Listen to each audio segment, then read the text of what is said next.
Hey friends, welcome to updated classes. मैं Shweta BPSC teacher PRT के पद पर पोस्टेड हूँ। दोस्तों, बीपीएससी टीआरई 3 का रिज़ल्ट आपको बहुत जल्द देखने को मिलने वाला है, तो आप लोगों को अपने डॉक्यूमेंट रेडी रखने हैं।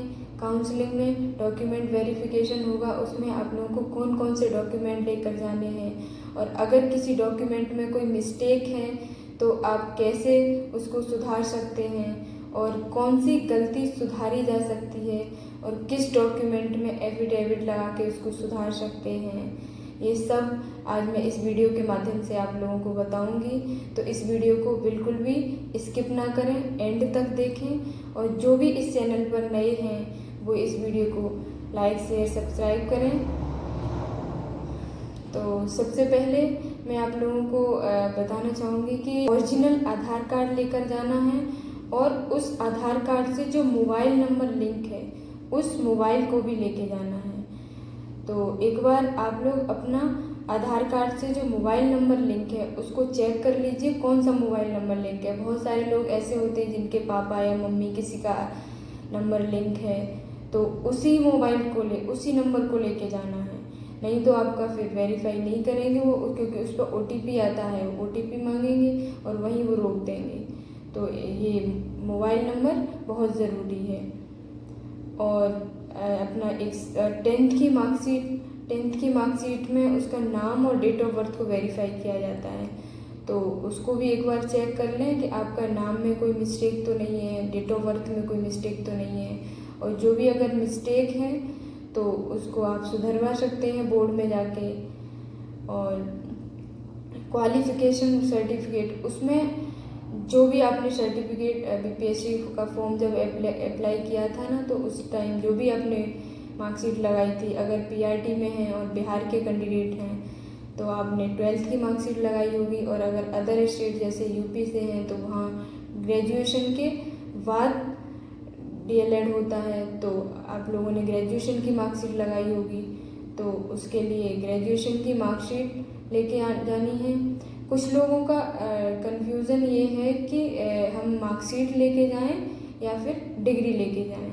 तो जो भी आपने एप्लीकेशन फॉर्म में जो अपलोड किया था वही लेके जाना है, क्योंकि वहाँ पे वही सारे डॉक्यूमेंट वेरीफाई होंगे जो डॉक्यूमेंट आपने अपलोड किए, तो वही डॉक्यूमेंट लेकर जाना है। अगर आपने डिग्री अपलोड की है तो डिग्री लेके जानी है, और अगर मार्कशीट अपलोड की है तो मार्कशीट लेके जानी है। DLED या VED का सर्टिफिकेट, जो भी अगर आप पीआरटी में हैं तो आप DLED का सर्टिफिकेट अपलोड किए होंगे, और अगर 6 to 8 में हैं तो जो भी आपने BEd लगाया है तो BEd, DLED लगाया है तो DLED। उसमें भी एक कन्फ्यूज़न है कि हम मार्कशीट ले जाएं या फिर सर्टिफिकेट ले जाएं। तो जो भी आपने अपलोड किया है, मार्कशीट अपलोड की है तो मार्कशीट लेके जानी है, और सर्टिफिकेट अपलोड किया है तो सर्टिफिकेट लेके जाना है। तो ये बात बिल्कुल ना भूलें आप कि आपने जो भी डॉक्यूमेंट उसमें अपलोड किए हैं वही डॉक्यूमेंट लेकर जाने हैं। और उसके बाद CTET या STET, आपने जो भी अगर पीआरटी में है या 6 to 8 में तो आप लोगों ने CTET अपलोड किया होगा, तो उसमें CTET लेके जाना है। उसमें भी मार्कशीट और सर्टिफिकेट दो रहते हैं, तो आपने अगर सर्टिफिकेट अपलोड किया है तो अच्छी बात है, अगर मार्कशीट भी अपलोड कर दी है तो भी कोई दिक्कत नहीं होने वाली है। आप दोनों रख के ले जाइए, वो जिससे वो करेंगे तो उसी से वेरीफाई जो आपने अपलोड किया है, लेकिन वो देख सकते हैं, तो उसके लिए आप दोनों रख के ले जाएंगे उसको। इसके अलावा आप लोग बीपीएससी का जो एडमिट कार्ड है और जो एप्लीकेशन फॉर्म है, जो भी आपने फॉर्म अप्लाई किया था उसकी प्रिंट, इनकी भी जीरोक्स कॉपी करा के रखेंगे, उसकी भी वहाँ पे ज़रूरत पड़ती है। और करवा लीजिए कुछ मिस्टेक्स जिनको सुधारा जा सकता है, जैसे अगर आपके कोई आधार कार्ड में नाम में कोई मिस्टेक है, आपके फादर्स नेम में कोई मिस्टेक है, तो उसको अभी आपके पास टाइम है तो आप उसको सुधरवा सकते हैं, जाके कहीं भी कैफ़े पे जाके और उसको सुधरवा लीजिए।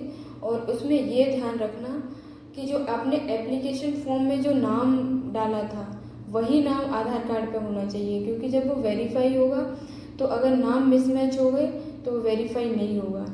और बहुत सारे फीमेल कैंडिडेट का ये क्वेश्चन रहता है, उनका ये कन्फ्यूज़न है कि अदर स्टेट की कुछ फीमेल, यूपी की फीमेल का मोस्टली रहता है कि उनके नाम के आगे KM लगा हुआ है और उन्होंने अपने एप्लीकेशन फॉर्म में KM नहीं लगाया या बाकी किसी मार्कशीट में KM नहीं लगा, वो 10th की मार्कशीट में KM लगा हुआ है।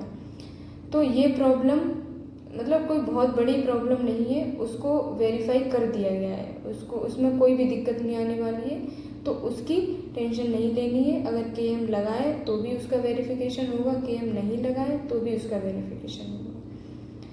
तो इस चीज़ के लिए बिल्कुल भी ना घबराएं। और अगर किसी की मार्कशीट में 10th की, 12th की या ग्रेजुएशन किसी भी मार्कशीट में मिस्टेक है तो उसको अगर टाइम है अभी तो सुधरवा सकते हैं। अगर नहीं सुधार पाया, अचानक से डॉक्यूमेंट वेरिफिकेशन है, आप नहीं सुधार पाए, तो उसके लिए भी डरना नहीं है। उसके लिए भी एक एफिडेविट बनवाना है और एफिडेविट लग जाएगा, उसके लिए टाइम दिया जाएगा आपको कि आप इसको सुधार सकते हैं इतने टाइम तक। अगर किसी के डॉक्यूमेंट अपलोड करते टाइम कोई गलती हुई है, किसी का डॉक्यूमेंट ब्लर अपलोड हो गया है, किसी का कुछ गलत अपलोड हो गया है कि हाई स्कूल की मार्कशीट की जगह कुछ और डॉक्यूमेंट अपलोड हो गया है और ग्रेजुएशन की मार्कशीट की जगह कुछ और अपलोड हो गया है, तो उसके लिए भी दोबारा से पोर्टल खुलेगा, उसको दोबारा से अपलोड कर सकते हैं। अगर कोई भी मिस्टेक हुई है तो इसकी चीज़ की भी टेंशन ना लें। अगर आप अदर स्टेट से हैं, बिहार के कैंडिडेट नहीं हैं, तो इतना सफिशिएंट है। लेकिन बिहार के कैंडिडेट के लिए उनको रिजर्वेशन मिलेगा तो उसके लिए वो अपना domicile certificate, caste certificate, OBC NCL, EWS, ये सारे सर्टिफिकेट की भी ज़रूरत होगी। तो उन्होंने जो भी अपने डॉक्यूमेंट अपलोड किए हैं उन डॉक्यूमेंट को भी अपना रेडी रखें। और एंड में हम यही कह सकते हैं, जब एप्लीकेशन फॉर्म फिल किया था तो उस टाइम जो भी डॉक्यूमेंट अपलोड किए थे वो सारे डॉक्यूमेंट तैयार रखने हैं। और जो भी बाकी भी जैसे